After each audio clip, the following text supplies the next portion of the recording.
welcome to the Sideboard here at the StarCityGames.com New Jersey Invitational, brought to you by Ultimate Guard. I'm Nick Miller alongside Brad Nelson. How you doing, sir? I'm wonderful. Yourself? Pretty good. It's been a while since you've been at an Invitational. Yeah, I've missed the last three, actually. I was really excited to come here. Come back in roaring force, off to a hot 9-0 start.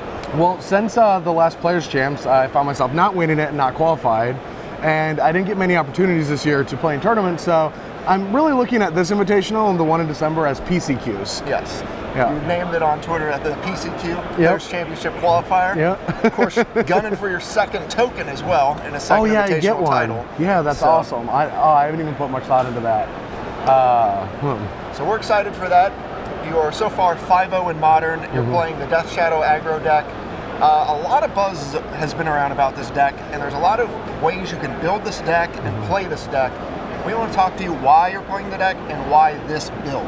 Well, I originally started playing the deck about a month before this Invitational. I was front-loading a lot of my testing for this Invitational before Eldritch Moon came out, and I was starting to Pro Tour test.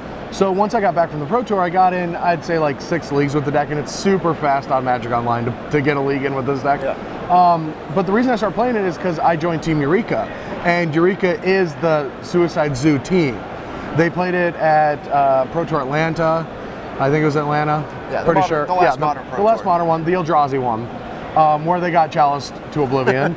But they kept playing the deck, and after that deck got banned, and Chalice really wasn't that around in like a lot of main decks, the deck is just awesome, and it won, I think, 4 WMCQs for Team Eureka, beating teammates in the finals. And Magic Online is really ripe with hate for this deck. You see a lot of dredge decks with like Vengeful Pharaohs and Engineered Explosives in the sideboards, but this deck isn't in America.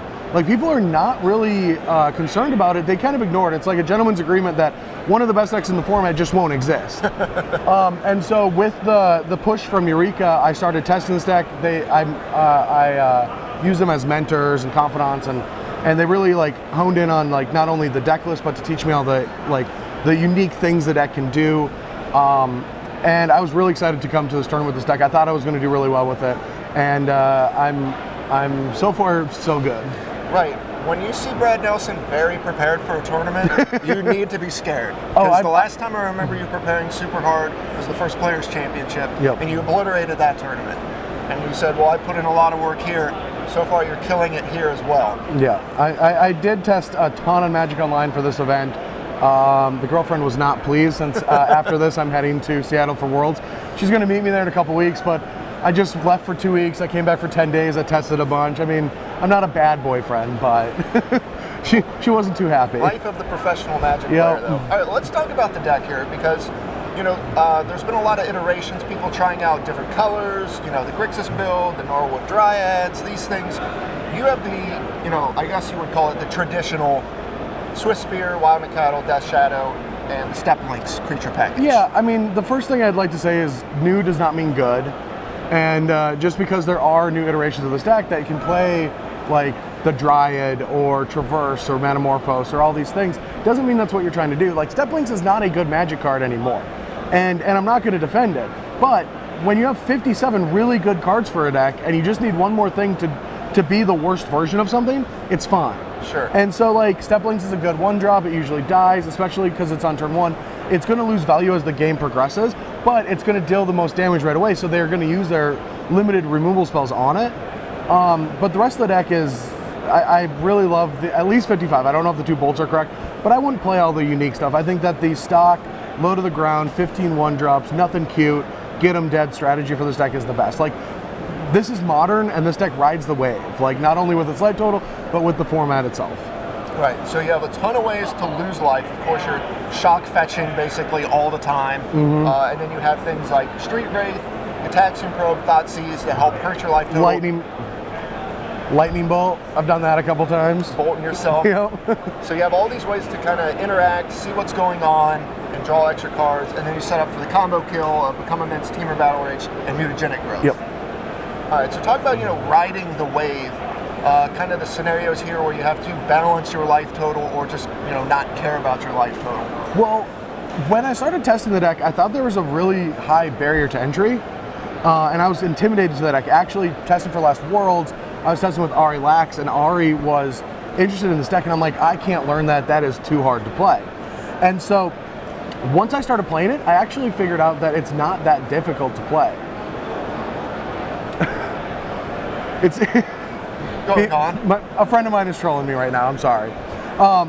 The deck is not that difficult to play, and even though you're losing a bunch of life over and over again, and you're getting really close to death, it's so early in the game that no one really can capitalize on it. Maybe Infect with Flyers and Cranial Platings, and that's why that might be a bad matchup. But like the mid-range decks of the format, like what's a Jeskai control deck going to do when you're at like 7 life? I mean, maybe they triple bolt you, sure, but you don't really win the game on turn 5 or 6. You win it on 3 and 4, and so like in those first 4 turns, the life loss isn't scary. Like I could show you my notepad from this tournament. I'm 5-0, and my life totals are 2, 4, 5, 3, 5. Like it doesn't matter. You kill them really quickly. Okay. How is the burn matchup? Because everyone here is like, well, burn has got a lot of ways to deal you damage. Hurting yourself could be dangerous, or are they just kind of helping you?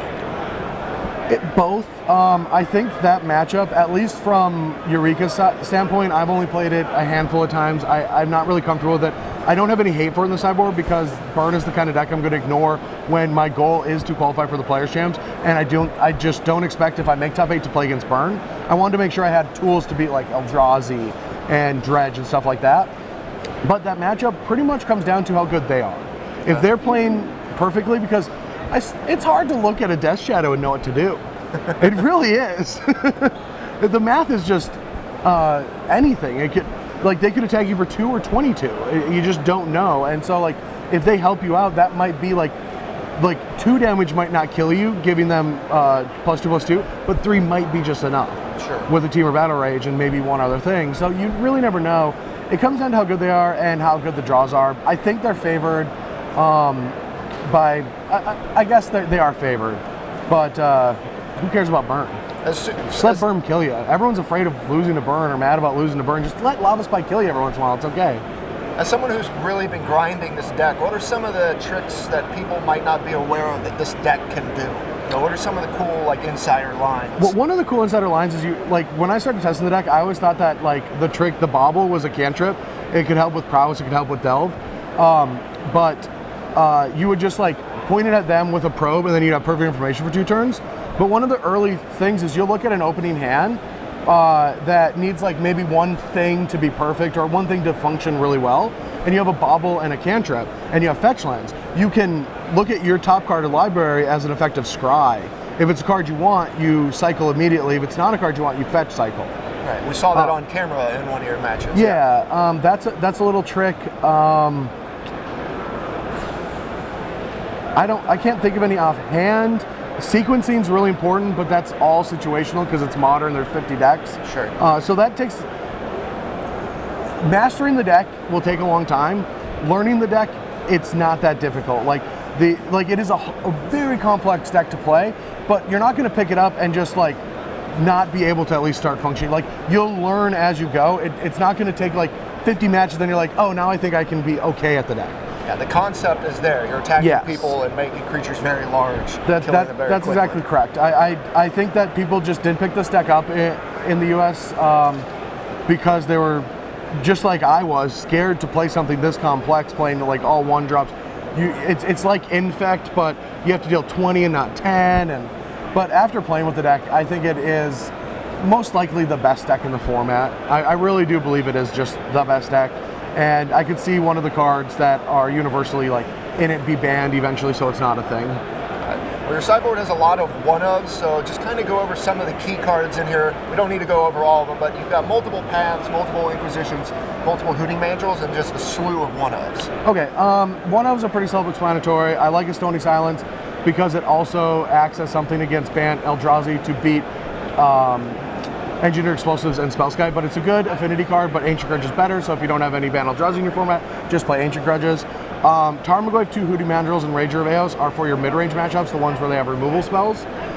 You just bring in some extra creatures, Ranger of Eos. Obviously with the Force come in against Path to Exile. I have a Nihil Spellbomb and a Cage. Cage is better against Dredge, but Nihil Spellbomb is good against company decks. So I just wanted 1/1 because they both can be good if they don't have an Abrupt Decay. And the Path to Exiles are in the sideboard pretty much only for like hyper aggressive other combo decks like the Mirror, Infect, Affinity, and also Bant Eldrazi because they have Spellskites and Thought-Knot Seers, and Smashers and Drowners, whatever, just a bunch of annoying cards. Yeah. But I don't bring them in against like against Jund. That's why I have the 1 Dismember. That's for Jund. All right.